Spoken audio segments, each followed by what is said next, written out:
what was your most favorite, most memorable basketball memory? My most memorable? Oh gosh. You know, yeah, I mean, you'd have to say winning the national championship was the most memorable. I mean, that game and that. I almost think though that the Virginia game, the semifinal game, was the game because it was just a tight game. We won by 1 point. That was down in Los Angeles. Yeah, in Los Angeles, and it was just, you know, that was a defining moment for us when we won that game, because then we knew that we had a chance to do it. We really had a chance to win everything. You know, we had one more game after that.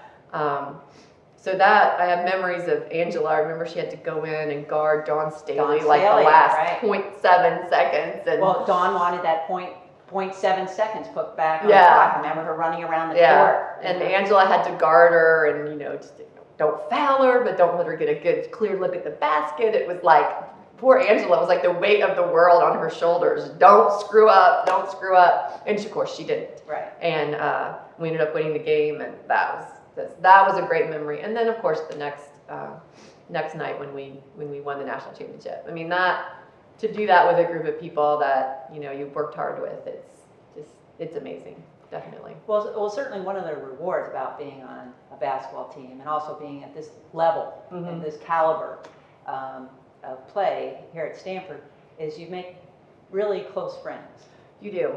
Well, I think anything where you go through that kind of experience with people, you know, because you go through preseason conditioning and just how hard you work, and you really need each other when you're on a team. You have to count on each other. And I'll throw a Tara-ism out there, you know, you think about who do you want in your bunker?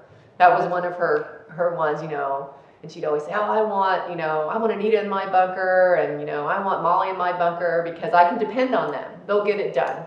And that's the relationship that you have with these people. You know, you go into a fight with them.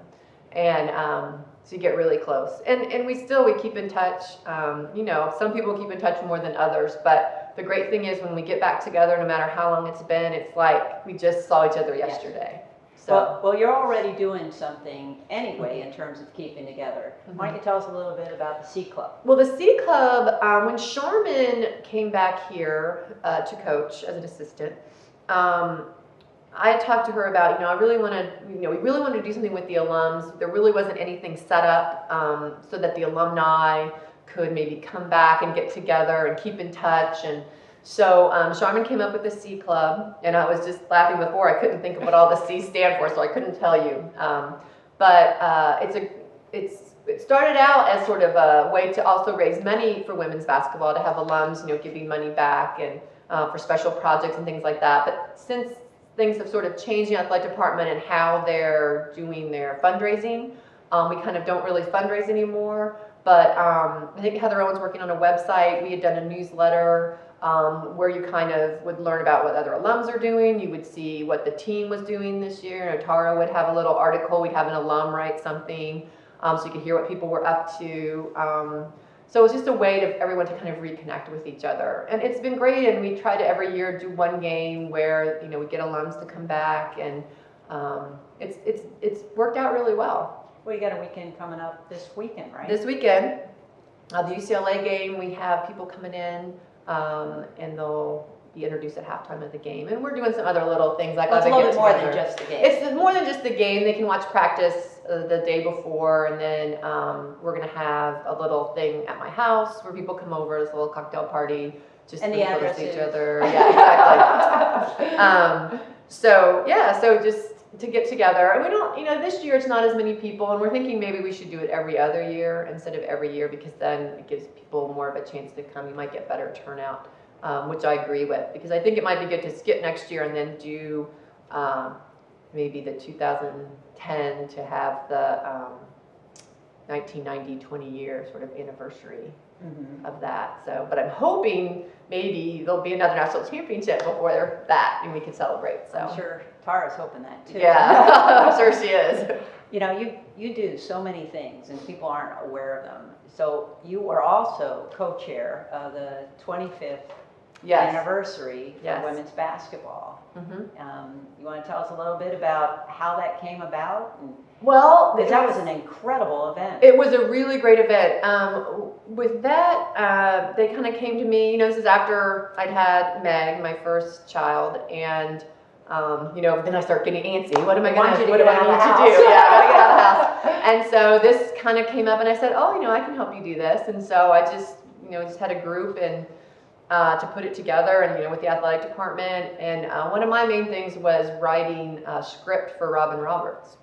So, who was the MC? Who was the MC? And so that was really exciting. I was very nervous about giving her, here's the script, I hope that you like it. I hope that, she's got people now writing her great scripts. So, so I wrote the script for her and just helped to get in contact with everybody and just the thing in general. And it was a really great event, very fun event. So hopefully, we'll do another one at some point. For those people that might not have been part of the event or heard about it, what was it? Why don't you explain that? Well, they were celebrating kind of when Title IX took effect and women's basketball became sort of a varsity sport and had scholarships and all that, they were celebrating that it had been 25 years since they first started to do that. And they brought back players from all those years ago. It was a great turnout of people. A lot of a lot of the alums that I still try to get to come back now, but they all turned out for that, and it was wonderful. And they went through the history. They talked about Title IX, and they talked about the history of Stanford women's basketball, and they even talked about their first game with Cal that was like 2-0 back in 19 something or 18 something. So it was a very great event.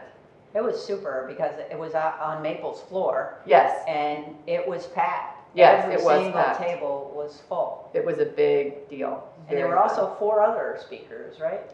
Gosh, I can't even remember this. It's been such a long, it must have been in my fog of motherhood of who all was there. Do you remember who spoke? I'm trying to remember. Well, I know, let's see, that's what it was. From each decade. So Jamila did it for the 90s. And Jennifer did it for the early 90s. What is it? Who else spoke?